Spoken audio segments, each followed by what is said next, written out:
How far would you go to save your sick or injured pet?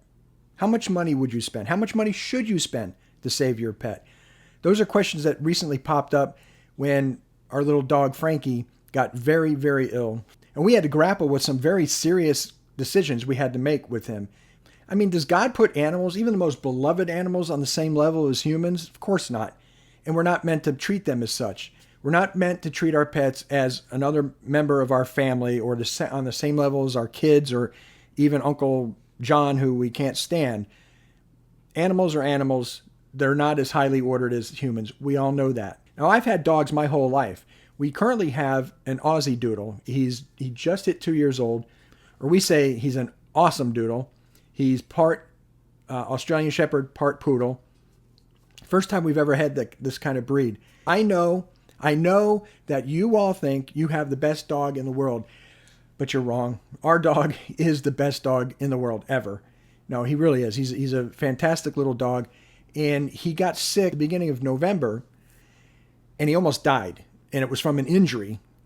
What happened was we had just moved into this house, and things have been crazy, trying to move down in the middle of a hurricane and having to redirect to the east coast of Florida before moving down here to our house that we had bought on the southwest of Florida.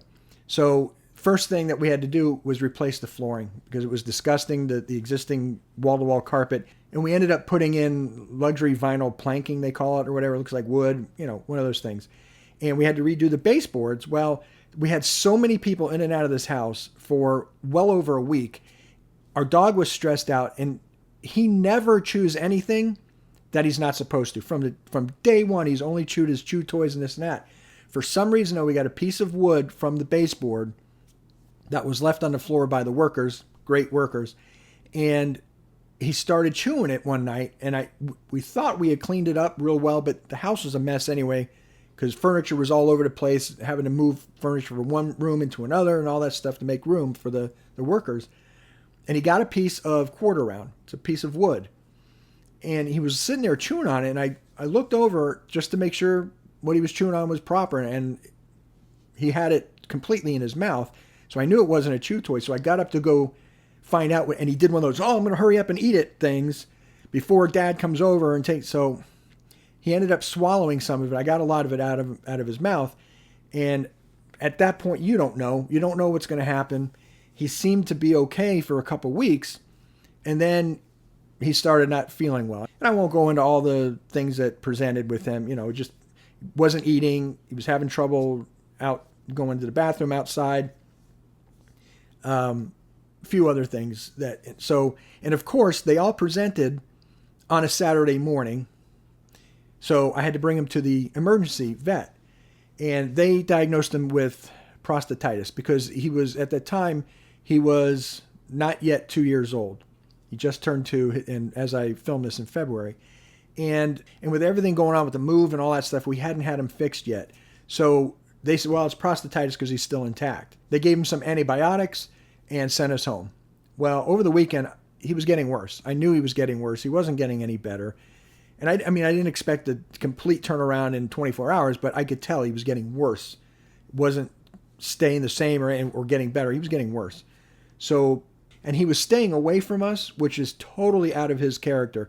He's what we all call the Velcro dog. He's either attached to my wife or me, or when our kids are here, he's all over the kids. He's never out of the same room as us, but he had been going up underneath the couch or the bed in our bedroom and staying away from us. So I didn't have a lot of contact with him except to run him out real quick, and he wasn't eating.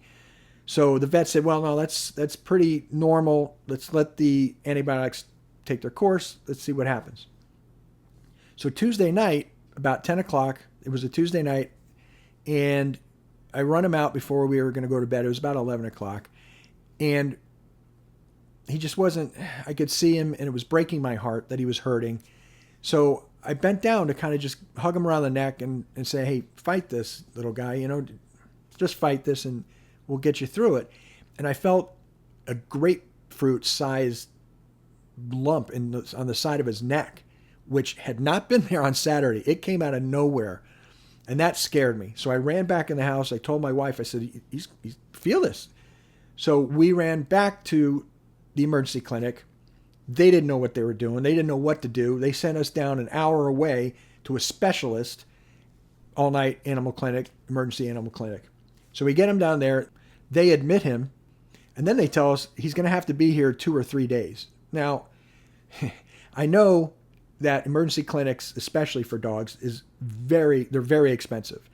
Thank God we have pet insurance. The only thing is you got to lay out the money first and then go for reimbursement from the insurance company. So he's down there. They put him in intensive care. His temperature was really high. It was like, I think 103, almost 104. And they said he could have gone into sepsis very easily. So they had to put him under some intensive care.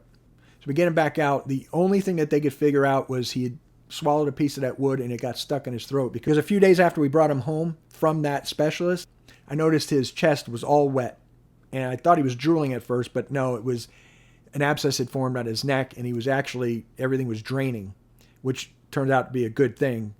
But it was really gruesome. I won't share the photos with you, but he ended up with a huge, gaping open wound in his neck. You could see all the way into his throat. It was disgusting. It was horrible to see this, but that was actually a good thing. So we brought him back to his regular vet. His regular vet said, got to clean it out, but he should be good. So what I'm saying is we had a treatment plan and going forward, and he was improving and all that stuff, but it did cost several thousands of dollars. And so the question came up, how much money are we supposed to spend on a pet? Now look, this dog is only, at the time, he was only, I think, 18 months old, 19 months old at the time. Not even 2 years old. And he's the sweetest little animal. He really is. He's just a goofy little boy. And it would have broken my heart to have to put him down just because of money. And the thing is, in spending that money on him, it didn't take at all away from what we still give to charity. We're still giving to the building fund at our parish. We're still giving money to others. But a lot of people have that attitude, well, you shouldn't be spending any money on your pets. You should be giving it to charity. You can do both. You can do both. God put these animals on the planet to give us companionship, for that unconditional love and the joy that pets bring us. And we have an obligation to take care of them. Now, I'm not going to read a huge paragraph from the Catechism, but it does tell us animals are entrusted to man's stewardship. He must show them kindness. And to me, helping our dog through an injury is showing them that kindness. It did cost a pretty penny, but I was not prepared, neither was my wife, to let that poor dog die at not even 2 years old because of an injury. The Catechism does go on to say, it is contrary to human dignity to cause animals to suffer or die needlessly. It is likewise unworthy to spend money on them that should, as a priority, go to the relief of human misery. So again, we still give to charity. We still give the same amount to charity that we always do. And people who sit there and say, no, you shouldn't spend that money on pets, would you say the same thing to somebody who buys a car or redoes their kitchen or something like that? I mean, it's not an either or proposition. The theology of the Catholic Church is filled with both ands. You can do both things at the same time. Add to that, there's a lot tied in with this dog. Our girls love him so much, and they're away at school most of the time, so we don't see them, but it's tied in with, that kind of thing. We also had a dog die on us at 2 years old from what the doctors could only think was cancer. That's the only thing they could come up with. And that was tragic. And, especially when at the time we didn't have the money to lay out, and we were saying, and the doctor said it wouldn't help anyway. So we had to put a dog down at 2 years old from cancer. And the thing is, look, my whole life, please, I don't want to hear anything about breeders and all that stuff. My whole life, I've taken in stray dogs and gone to the pound and adopted dogs. But with my wife's really bad asthma, we have to go and get breeds that are hypoallergenic. So we went first. I did a lot of research. I found out that wire fox terriers are hypoallergenic. So we got one as our first family pet when the girls got to the age where they started asking for one, and I knew Dina could handle it. So we got a wire fox terrier. We had him for 12 years. He was a great dog, one of my favorites ever, and that was old Tyler. And we lost him 2 years after moving up to Tennessee from pancreatitis. We lost him pretty quickly. But the thing is, Dina put out something on Facebook, just a little memorial. Hey, our family pet died. We loved him. He was, such a great pet. And wouldn't you know it, there's always one, a fellow Catholic, jumps all over her saying, dogs and pets are not the same as humans. We shouldn't treat them the same as... Whoever said that we were doing that? Dina never said that he was one of our fur babies or anything like that, which I don't have a problem with if somebody says that. But, we never put Tyler on the same level as any of our kids or any of our human relatives or even the guy down the street. I've never done that. She didn't do that. But of course, she just had to jump into the comments at a time when we're grieving and say that. What nonsense.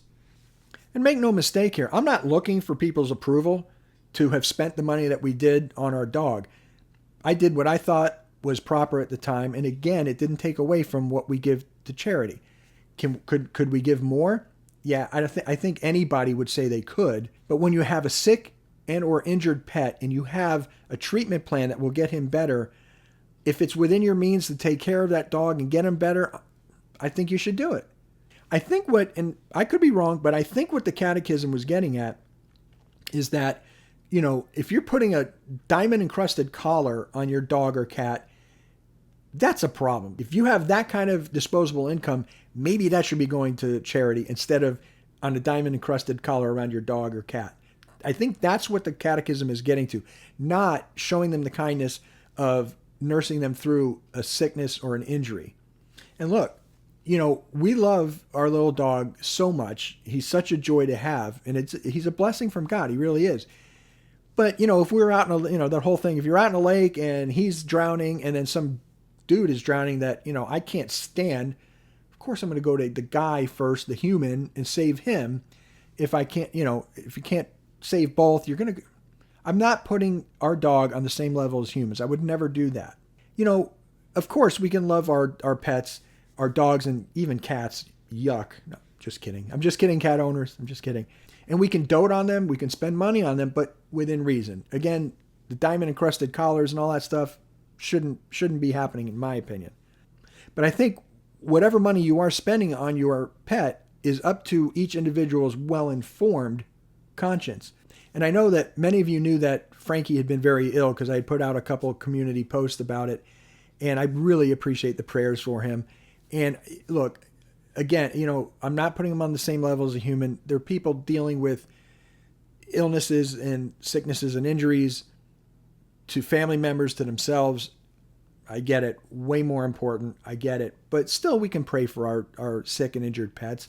And I prayed fervently to, the Blessed Mother. I asked her for help. Padre Pio, I always go to him.